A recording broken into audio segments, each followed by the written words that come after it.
বন্ধুরা আমরা যখন এক্সেলে কাজ করি তো এক্সেলে কাজ করার সময় আমাদেরকে অনেক সময় এইরকম দশমিকের পরে কিছু সংখ্যা আছে, এরকম কিছু সমস্যা আমাদেরকে ফেস করতে হয়।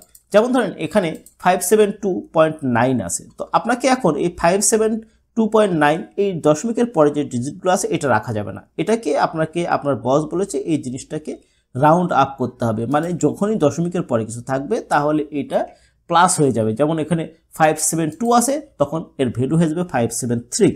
তো এক্ষেত্রে যখন আমরা এই জিনিসটা যখন আমরা এই যে এখানে দেখবেন যে দশমিকের পরে এই সংখ্যাগুলোকে কমানোর জন্য এখানে একটা সিম্বল আছে। যেমন ধরুন এখানে এই সিম্বলটাকে আমরা এখানে ক্লিক করলাম, ক্লিক করলে দশমিকটা এখানে নাই হয়ে গেল, নাই হয়ে যাওয়ার পরে এটাকে 573 হলো। বাট আমি যদি এই ঘরে ক্লিক করি, ক্লিক করার পরে এখানে দেখেন এই যে ফর্মুলা বারে দেখেন এখানে 572.88 কিন্তু এখানে শো করছে। যখন এই জিনিসটা কপি করে আলাদা জায়গায় পেস্ট করবেন তখন কিন্তু আপনার এই ভ্যালুটাই চলে আসবে।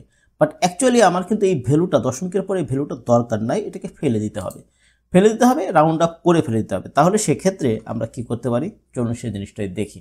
তো সেক্ষেত্রে আমরা এখানে ইকুয়াল চিহ্ন দেবো, ইকুয়াল চিহ্ন দিয়ে আমরা এখানে দেবো ROUND। রাউন্ড দিলে এখানে রাউন্ড আসবে, রাউন্ড ডাউন আসবে, রাউন্ড আপ আসবে।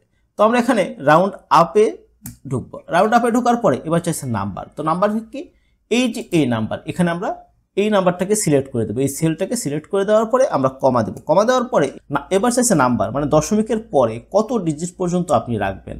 তো আমি দশমিকের পরে একটা ডিজিটও রাখতে যাচ্ছি না, সেক্ষেত্রে আমি এখানে 0 করে দেবো।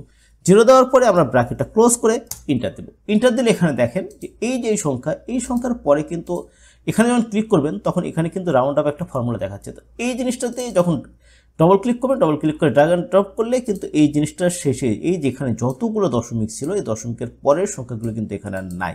এখন যদি ধরেন আমি একটা সেল এখান থেকে কপি করলাম, এই যে 670 এই সেলটাকে কপি করে যখন এই পাশের সেলের যে ভ্যালু পেস্ট করব, ভ্যালু পেস্ট করলে এখানে দেখেন এই যে দশমিকের পরে ফর্মুলা বারেও দেখেন দশমিকের পরে কিন্তু আর কোনো ডিজিট এখানে থাকলো না। বাট এই জায়গাটায় দেখেন এখানে দশমিকের পরে কিন্তু ডিজিট আছে। এই জিনিসটা যদি আমি এখানে কপি করি, কপি করার পরে এখানে যদি ভ্যালু পেস্ট করি তাহলেও কিন্তু এখানে এই দশমিকের পরে সংখ্যাটা থাকবে। বাট আপনি যখন ফর্মুলাটা ইউজ করলেন, ফর্মুলাটা ইউজ করে যখন এখানে পেস্ট করলেন তখন এখানে দেখেন যে এই দশমিকের পরে আর কোনো সংখ্যা কিন্তু অ্যাকচুয়ালি এখানে থাকলো না। তো শিখে গেলেন সুন্দর একটা ট্রিক্স।